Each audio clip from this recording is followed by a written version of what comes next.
खुतबा number 62। अमीर अलैहिस्सलाम अपने इस खुतबे में इरशाद फरमाते हैं,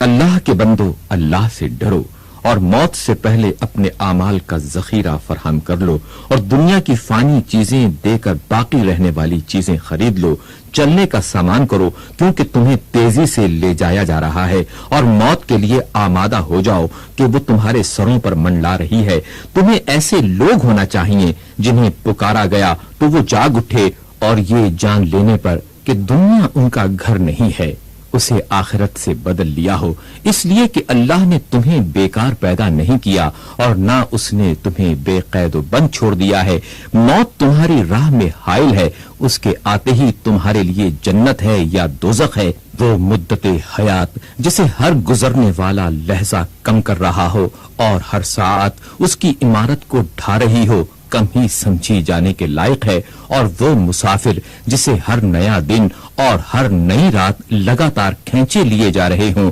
उसका मंजिल तक पहुंचना जल्द ही समझना चाहिए। और वो आज़िम सफर जिसके सामने हमेशा की कामरानी या नाकामी का सवाल है, उसको अच्छे से अच्छा ज़ाद मुहैया करने की जरूरत है। लिहाजा इस दुनिया में रहते हुए इससे इतना तोशाए आखिरत ले लो जिसके जरिए कल अपने नफ्सों को बचा सको, जिसकी सूरत यह है कि बंदा अपने अल्लाह से डरे और अपने नफ्स के साथ खैर खाही करे, मरने से पहले तौबा करे, अपनी ख्वाहिशों को काबू में रखे, चूंकि मौत उसकी निगाह से ओझल है और उम्मीदें फरेब देने वाली हैं और शैतान उस पर छाया हुआ है, जो गुनाहों को सच कर उसके सामने लाता है कि वो इसमें मुब्तला हो और तौबा की ढारस बंधाता रहता है कि वो इसे तावीक में डालता रहे, यहाँ तक कि मौत गफलत और बेखबरी की हालत में उस पर अचानक टूट पड़ती है। वाह हसरता कि इस गाफिल और बेखबर की मुद्दत हयात ही उसके खिलाफ एक हुज्जत बन जाए और उसकी जिंदगी का अंजाम बदबख्ती की सूरत में हो।